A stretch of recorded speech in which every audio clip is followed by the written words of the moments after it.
Halo teman-teman, pertama-tama saya minta maaf karena dalam kondisi pandemi COVID ya, kita terpaksa melakukan pembelajaran via daring dan segala hal yang sudah saya rencanakan pada awalnya termasuk pengerjaan proyek di lab sebagai pengganti praktikum itu pun juga menjadi tidak memungkinkan untuk dilakukan.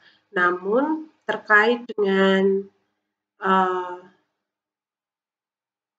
keinginan dari teman-teman untuk mengerjakan proyek sebagai pengganti nilai praktikum karena memang tidak bisa dipungkiri sebagian besar dari teman-teman mengulang mata kuliah peracikan obat karena nilai di praktikum jatuh sehingga mau tidak mau harus mengulang gitu ya.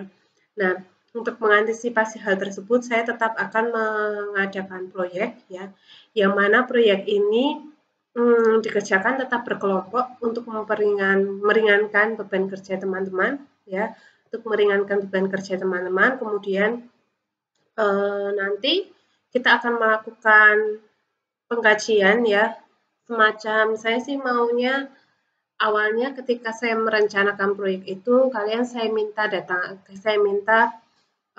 mengambil sampel di rumah sakit ataupun di apotek ya, sampel terkait sediaan racikan gitu, kalian ambil sampel kemudian kalian lakukan uji stabilitas di situ ya, dan juga kalian lakukan penetapan kadar dari obatnya. Tapi karena kondisinya sangat tidak memungkinkan kita kembali ke laboratorium, maka kita hanya akan melakukan aktivitas pekerjaan kelompok seperti biasa. Nah, untuk proyeknya sendiri,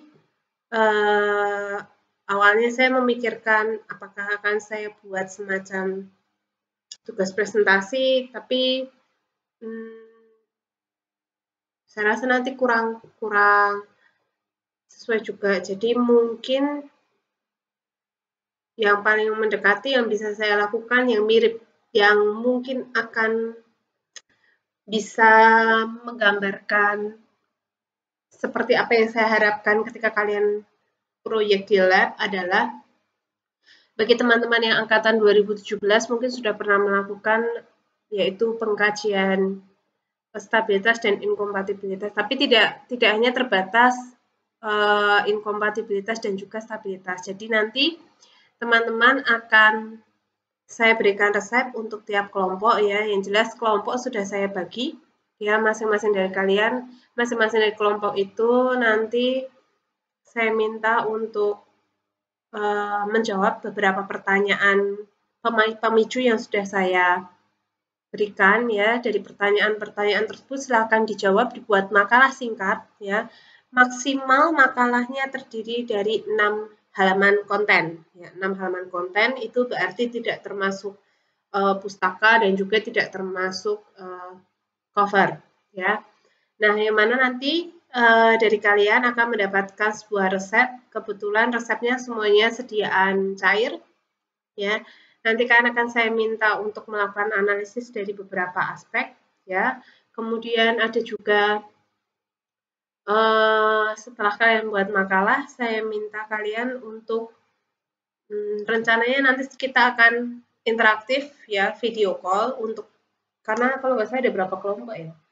Ada 10 kelompok kalau tidak salah. Nanti masing-masing dari 10 kelompok itu melakukan video call dengan saya. Nanti kita pilih format yang mungkin menyenangkan gitu ya, terserah nanti kita diskusikan apakah via karena kalau kita WhatsApp video call kan hanya terbatas maksimal 4 orang, sedangkan kalau satu kelompok mungkin kalian, saya kurang tahu berapa orang ya satu kelompok gitu, nanti kita pilih yang paling sesuai. Kemudian nanti kalian membuat makalah tersebut dikirimkan ke saya, dari makalah itu nanti kita akan tanya jawab, itu akan menggantikan nilai proyek ya. Kemudian untuk tugas kalau nggak salah pernah ada tugas SOP ya, memang belum saya buatkan. Kalian kan saya minta untuk membuat SOP ya, SOP peracikan. Nah, itu silahkan nanti diupload, akan saya buatkan tempat untuk uploadnya.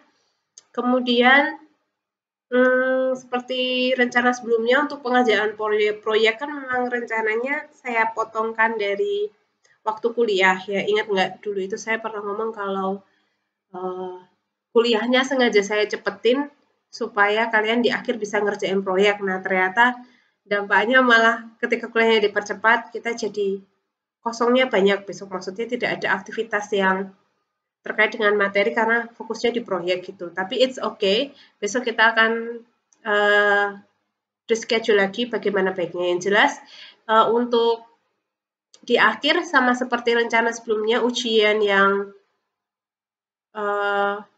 ujian UAS-nya kita lisan. Ya. Untuk UTS sebagian sudah saya koreksi, sebagian juga belum. Ya. Mungkin pemberitahuan aja bahwa yang kemarin mengirimkan terlambat memang tetap akhirnya saya koreksi, dan yang mengirimkan tidak sesuai format tetap saya koreksi, tapi memang ada pengurangan nilai. Ya, harap dimaklumi karena memang tujuan utama saya adalah meminta kalian untuk bekerja sesuai dengan